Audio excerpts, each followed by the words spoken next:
Hello नमस्कार दोस्तों। आज मैं आपको करवा चौथ व्रत के बारे में बताऊंगी। करवा चौथ का व्रत पूरे भारतवर्ष में कार्तिक मास की कृष्ण पक्ष की चतुर्थी को मनाया जाता है।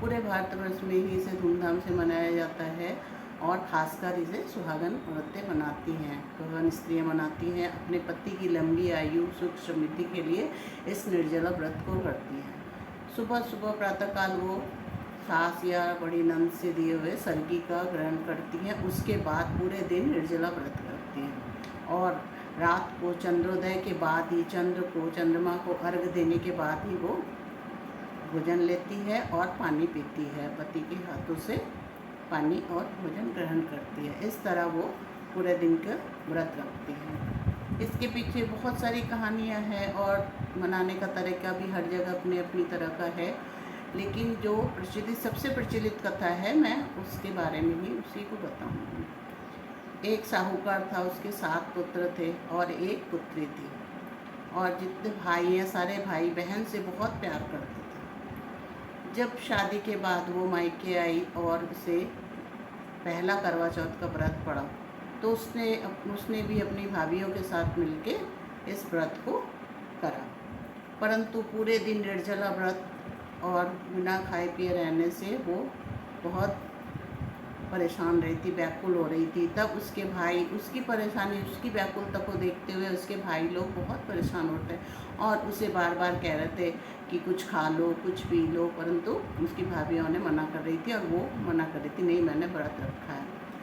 बाद में उनके भाइयों ने ऐसा करा और कि ये बिना चंद्रोदय के और बिना चंद्र को अर्घ दिए तो खाएगी नहीं, तो ऐसा उन्होंने करा कि वो बट के पेड़ पे चढ़ गए और एक छन्नी के पीछे दिया जलाकर उसे बहन को दिखाते हुए बोला, देखो चंद्रमा निकल आया और तुम अर्घ दे लो, तुम कुछ खा लो। उनके भाभीयों ने मना करा कि नहीं, तुम्हारे भाई तुम्हारे साथ सही नहीं कर रहे हैं, ये मत करो, ये मजाक कर रहे हैं। लेकिन वो मानी नहीं। उसने देखा तो उसे सचमुच लगा कि शायद चंद्रमा आ गया, तो उसने चंद्र को अर्घ देने के बाद और खाना खाने बैठी। वो जैसे ही उसने पहला निवाला तोड़ा, उसके ससुराल से उसका बुलावा आ गया और बोला कि उसका पति बहुत बीमार है। और तुरंत जब वो रोते धोते वहाँ पहुँची किसी तरह, तो जाके देखा उसका पति मर चुका था। वो बहुत रोने लगी और पछतावा करने लगी। तब उसको इंद्राणी देवी उनके सामने आई और उससे बोला कि देखो तुमने अपना व्रत अधूरा छोड़ा और इसलिए करवा माता तुम पे नाराज़ हो गई है और तुम्हारे साथ ऐसा हुआ है।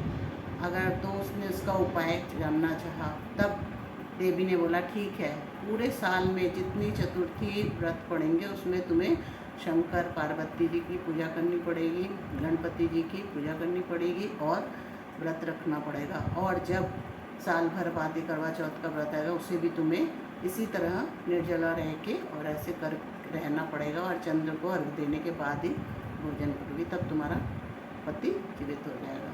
पूरे साल उसने ऐसा ही करा, सारे चतुर्थी के व्रत करे, माँ पार्वती की और शंकर भगवान की, गणपति जी की पूजा करी।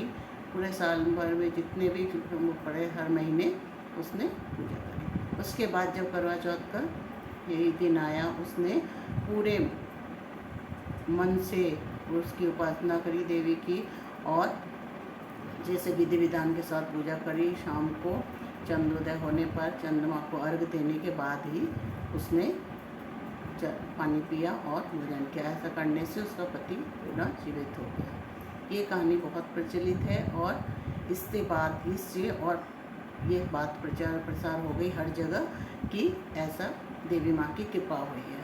उसके बाद इस व्रत को सभी करने लगे और ये व्रत कथा बहुत ज़्यादा प्रचलित हो गई। इसी के साथ और ये इस बार पड़ रही है अक्टूबर की 10 अक्टूबर को पड़ रही है। 10 अक्टूबर 2025 को करवा चौथ का व्रत पड़ रहा है। इसी के साथ अगर जानकारी अच्छी लगी हो तो लाइक करें, शेयर करें और मेरे चैनल को सब्सक्राइब करें।